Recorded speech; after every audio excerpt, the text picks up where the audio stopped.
Hello, it's me, John, and I'm back for another video, another vlog. I sort of did a version of this on, I did a version that what this is based on is a TikTok I did. Yeah, I do have a TikTok account for those that maybe didn't know. I don't do TikToks very often, to be honest with you, but I just recently had like a couple of ranty ones, not ranty ones, but kind of like talking about certain things that I don't agree with. But this one, I wanted to kind of bring it back, but actually do a proper vlog discussion about it. And I don't know if I probably have spoken about this in some degree in a previous vlog. No doubt I have. I've got the worst memory remembering what I've said and what I haven't said.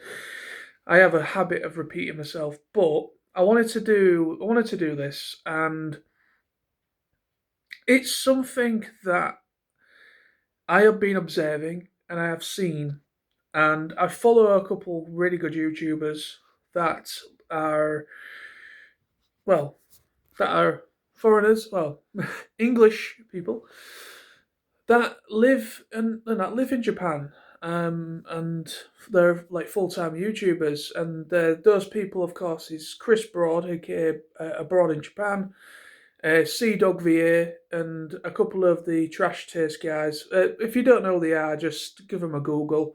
But I mostly watch Chris Broad a lot, and Abroad in Japan. I watch his channel quite a lot because he does some really good videos talking about Japan, and he has this really. I like how he comes over, and he's spoken about this himself, about the situation, and I've seen his thoughts on it, and I've also seen what they've been talking about certain tourists that are going to Japan and that are causing massive issues for the Japanese government, for the Japanese people, and the repercussions of this. It is causing problems for people that are, you know, people that really want to go to Japan, really want to indulge in the culture and everything, and have nothing but good intentions. People that have nothing but good intentions and would love to go to Japan and experience it properly, and full respect and everything like that. The repercussions of the idiots that are going over there, it is causing some major problems at the moment, right? Um, Basically, there's been some stories going on.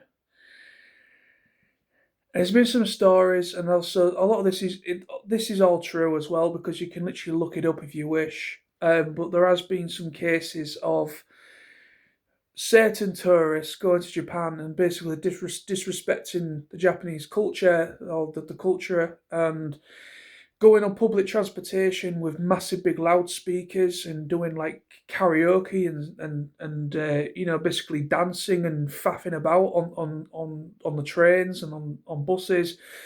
Basically, ticket dodging on trains and trying to get on buses and trains without having to pay, disturbing people at their places of work, right in public. And also, there's been cases of some foreigners that have been causing damage to temples, places of worship. There's also been reports of geisha girls being attacked, being hair being pulled, and their kimono, their outfits and everything being tugged and ruined because people want to take a photo with them by force. And obviously, when they decline, they get really upset. The people that want the photo and everything, and yeah, so it's all added up, and the repercussions of this has caused some businesses, independent businesses, and also the Japanese government themselves to introduce non-tourist areas, which means What once was a tourist hotspot is now completely inaccessible if you are a foreigner or a tourist from a different country going to Japan. If you cannot access that area at all, there's literally signage all over the place in certain parts saying no cameras, which I can understand. Certain places, I don't have a problem with the fact that some places say no camera. That's fine. I don't have a problem with that particularly. but but when it comes to somebody that isn't Japanese cannot access a certain area because they are not Japanese and they are foreign because of the issues that these idiots have been causing. Denied damage to certain historical buildings, temples, places of worship, and also causing problems on public transportation. Um, it's it's causing a lot of mistrust within the Japanese people. I also saw something that was a little bit alarming, that some younger generation Japanese kids, basically probably high school kids or kids in college or whatever, that kind of age group, they are sort of like, there seems to be kind of a rise of antisocial behaviour within the Japanese youth. Whenever they see a foreigner or a tourist that is doing these stupid acts where playing loud music in public or on public transportation, there's literally groups of kids literally running after these guys and literally joining in and just causing a massive ruckus in the middle of nowhere, causing issues with traffic, with people going to work, coming home from work, causing problems on public transportation. So it's like, this is the repercussions now. Is that it's sort of encouraging antisocial behaviour in Japan itself, and it's also causing problems for people that want to go to Japan and experience it and really indulge in the culture. We can't fully in now because we are literally being locked out of certain areas as a result of all this going on. And that breaks my heart in a way because I want to go to Japan. Literally, the next holiday I'm going to go to will be Japan. Probably in the next year or two, after we go to America, which is this year in September, and hopefully we'll finally be able to make Japan an actual reality. Um, after we come back from America. um, And it's just really disconcerting because I love Japan. I absolutely have always loved and respected and the culture. I've been watching a lot of stuff about Japan, about their history, the rich history of Japan, the people, how the people are compared to us in the West. Um, Also, obviously, I'm a big fan of anime as well, of course, as most of you will know. But yeah, it's just very disconcerting that myself and other people that would like to go to Japan and experience it, and us tourists that have nothing but true proper intentions of um good intentions. Basically, we have good intentions. We want to go there. We want to experience it when we have full and within full respect for their culture and for the Japanese people. We don't want to be a menace or anything like that. We just want to go there, have a good time, and experience that country for what it is. And really, really, have a good time. And even though there's still plenty of things we have access to, there is a lot of places we can still check out. But the fact is that it's happening more and more. There's more and more places, zones that were once hotspots. There's more and more being reported apparently closing to foreigners. There's certain businesses like restaurants and bars that are not allowing foreigners in not for racist situations. It's because they just want to keep out any possible issues that may arise from tourists. Like with certain, even though it's wrong to tie everybody to the same brush and judge every foreigner that comes through the door. You can't do things like that. But these people, they feel they can't really. They, these people that own these independent businesses, they feel they can't not do that because they're trying to protect their livelihoods. They're trying to protect their livelihoods, and they're trying to be respectful to a point, but at the same time they're excluding people for being foreign because of the repercussions of what's going on at the moment with idiots going to that country and causing nothing but problems. And these people are basically posing as streamers, as vloggers, as YouTubers. So people that are basically social media people that whip out a camera, they are being frowned upon. I mean, as you know, obviously, I'm on YouTube right now doing this video.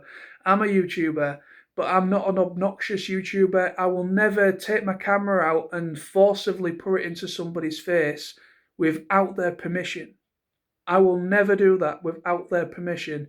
If somebody comes up, if I do happen to record somebody, and that person comes up to me and says, "Oh, John, whatever can you not put me in that vlog, or can you take me out of that clip? Can you not? Can you delete that picture of me and you, or whatever?" If anybody did that, I will happily remove them or delete the whole thing because I don't want to cause a problem because I understand some people don't like being on camera, some people don't like their photo being taken, some people don't like their likeness to be out there wherever. They don't like it. They find it very, you know, they don't feel very comfortable with that. Some people don't like it, which I completely understand. And going to Japan and the way the Japanese are, they are very too. The Japanese, from what I can gather, from what I've seen or observed through documentaries and stuff mostly, and through Chris Broad abroad in Japan, what he said, um, the Japanese people keep themselves to themselves a lot.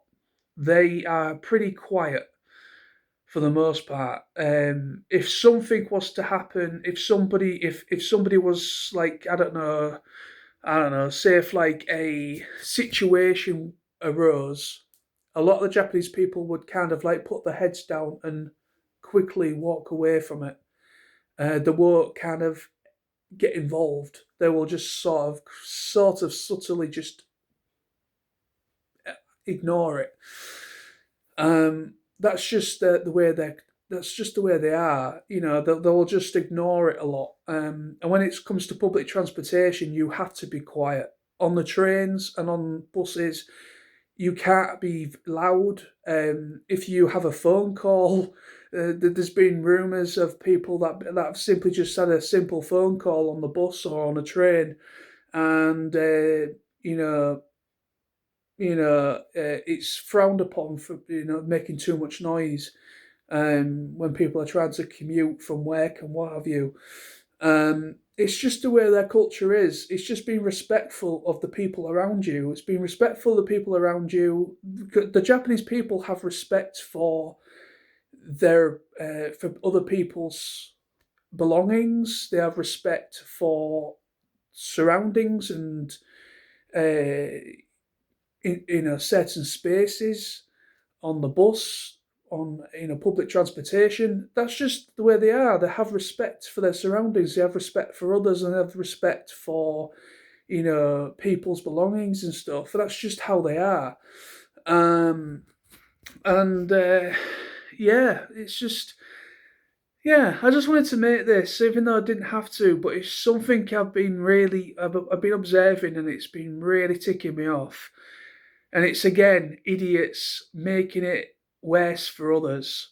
You know, and at the moment as well, there is like a bit of an over tourist issue at the moment in Japan because it's mostly aimed at packaged holidays that include coach trips basically, some of the Japanese people do not like these coach trips that are connected to packaged holidays in Japan. And apparently that is also part of the issue, irrespective of what I've just been talking about. But this is another part of the issue as well. And basically, these coach trips are designed. They go on a certain pre-booked route, and they take tourists on a coach, and they basically travel around Tokyo, Kyoto, different places. You can basically travel to certain places within a day on a coach, and you can have like so long in certain areas. So it's basically similar to what you can do with a coach holiday kind of thing here in the UK, but it's just in Japan. And obviously, they stop off at certain temples and certain hotspot areas for tourist hotspots. And apparently, it's causing a lot of congestion, like people congestion, basically. It's causing a lot of issues with traffic, like road traffic issues. It's causing problems for access for Japanese people. And a lot of the Japanese have been very vocal about these packaged holiday things on the coaches, because there's literally a load and load of foreigners just literally kind of blocking access for the Japanese people, just to be able to take a photograph of a temple or a certain thing. And yeah, that's been causing problems, which has caused certain areas to be closed off to foreigners as well. So it's kind of like a mixed bag. It's morons causing a problem for good people that would love to go there, and also packaged holidays, the coach packaged holidays that the Japanese people don't seem to like, because it's causing a problem as well. That's sad as well. So it's like a two-side thing. Um, yeah, it's just I wanted to just get this out there because it's something I want to talk about. Uh, Japan is a country that I really admire and I love, and I would love to go to. I love Japanese cinema. I love Japanese animation. I love the video games as well, and I just love the culture. And I would love to one day absorb myself in all of that in person and actually go there. And I just really hope that now, that I just really hope in the meantime nothing else badly happens, or nothing else happens and causes even a worse problem, a worse problem, and it more and more areas become inaccessible. So we can't, if you're foreign, you can't do anything. Which it's I know that sounds really unlikely, but it's getting that way. Certain hotspot areas have been blocked off to us because of idiots, and also because the Japanese people are, they're frowned upon the coach trip packaged holiday things, um, basically causing congestion issues in certain areas. Um, But there we are. There's the video today. Thank you ever so much for watching. I'll be back very soon with more videos. Please let me know in the comments below what you think of this situation. Um, yeah, don't be an asshole, people. If you go to another country, please be respectful. There's nothing wrong with having a laugh. There's nothing wrong with having a good time. There's nothing wrong with going for a drink. There's nothing wrong with, you know, having a bit of a laugh with friends or in your party that you're going with. But please understand, you're going to a country with a different culture. Try to at least understand the culture before you go to a certain country, and just be respectful. Just don't be an asshole. Otherwise, you're going to get banned. You're going to get arrested. You're going to cause problems for other people and just cause problems for other tourists. Just don't be an asshole. Thank you. See you soon, people. Bye bye.